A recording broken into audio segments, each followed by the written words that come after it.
श्रीपादराजं शरणं प्रपद्ये। सद्गुरुनाथ परमपिता परमात्मा श्री गोपाल बाबा महाराज की जय। श्रीपाद श्री वल्लभ चरितामृत लेखमाला, लेखक क्रमांक 69, संपूर्ण चरितामृत आणि सिद्धमंगल स्तोत्र। अहो, तुम्ही आमची गाथा ऐकली ना? तुम्ही नेहमी सिद्धमंगल स्तोत्र म्हणत राहा, तुम्हाला महापुरुषांचा अनुग्रह नक्की लाभेल। सिद्ध, महासिद्ध, महायोगी हे सर्व श्रीपादांच्या करचरण द्वयासारखे आहेत। त्यांच्याच करवी श्रीपाद त्यांचे संकल्प पूर्ण करून घेतात। एकदा त्यांनी राजमातंगी देवी स्वरूपात दर्शन दिले व अनुग्रहित केले। समस्त सृष्टीतील सर्व रहस्ये त्यांच्या हातात आहेत। तुम्ही सतत त्यांचे स्मरण करीत जा, त्यांचे ध्यान व अर्चना करा। सर्व सिद्धतेच ते जन्मदात्या आईसारखे आपले रक्षण करतात। कोटी मातृत्वापेक्षा श्रीपादांचे प्रेम श्रेष्ठ असून ते सतत भक्तांवर त्यांचा वर्षाव करीत असतात। श्रीपाद श्रीवल्लभ संपूर्ण चरितामृत अध्याय 36। श्रीपाद श्रीवल्लभ आज्ञेनुसार शंकर भट्ट व धर्मगुप्त जेव्हा कुरवपूरहून पिठापुरास निघाले, तेव्हा वाटेत त्यांची भेट बंगारप्पा व बंगारम्मा सोबत झाली। त्यावेळी बंगारप्पांनी वरील मार्गदर्शन केले। बंगारप्पा हे मूळ पिठापूरचेच, पण श्रीपाद आज्ञेनुसार पिठापूर सोडून इतरत्र आश्रम करून साधना करत होते।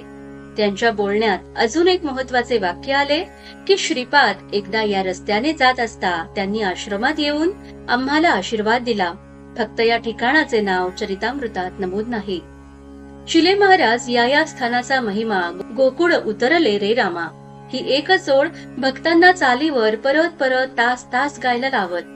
त्यावेळी चिले महाराज बेहद्द खुश असत। सद्गुरुनाथ परमपिता परमात्मा श्री गोपाल बाबा महाराज पिठापूर आश्रमात बाबा रूम बाहेरील शेड मध्ये बऱ्याचदा श्रीपादांच्या पालखीच्या आसपास असत। पालखीत सकाळी, दुपारी, संध्याकाळी आणि रात्री प्रत्येक वेळी किमान 3दा तरी श्री सिद्धमंगल स्तोत्राचे भक्तांकडून गायन होई। दर्शनास जर एखादा मोठा ग्रुप आला तेव्हाही सिद्धमंगल स्तोत्र गायन होई। ज्यांना माहित नाही त्यांना पॅम्पलेट देऊन गाऊन घेतले जायचे। सामूहिक स्वरात छान वातावरण निर्माण होई। 2015 ची गोष्ट आहे। मला नोकरीत प्रमोशनवर नागपूरच्या पुढे भंडारा देण्यात आलं होतं। एवढा दूर जर गेलो तर दर पौर्णिमेला बाबांकडे कसं जाणं होईल, म्हणून मी त्या आदेशाविरुद्ध न्यायालयात गेलो। पण त्या 6 महिन्यात बाबा मला काही जवळ येऊ देत नसत। हात करून तिकडे जा म्हणायचे। प्रारब्ध भोगून पूर्ण करायचे असते हे हृदय मंथन मध्ये दिले आहे। प्रारब्धाला जर नाखुशीने विरोध केला तर प्रारब्ध अजूनच बळकट होते। त्यावेळी मी असाच आश्रमात होतो। सूर्योदयापूर्वी बाबा शेड मधून उठून सत्यनारायण नावाच्या भक्ताला घेऊन रूम मधून निघून गेले। मी कुंचा घेतला आणि शेडची स्वच्छता सुरू केली। झाडताना मी चालीमध्ये व्यवस्थित थोड्या मोठ्या आवाजात सिद्धमंगल स्तोत्र म्हणत होतो।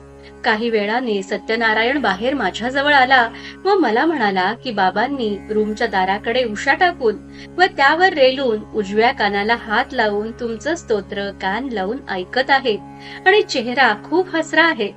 कबीरांचा दोहा आहे, चिंटी के पग नेवर बाजे सोभी साहेब सुनतारे। मुंग्यांच्या पावलांचा आवाज देखील तो ऐकतो। हिराचंद गोपालचंद कोठारे, दिगंबरा दिगंबरा श्रीपाद वल्लभ दिगंबरा।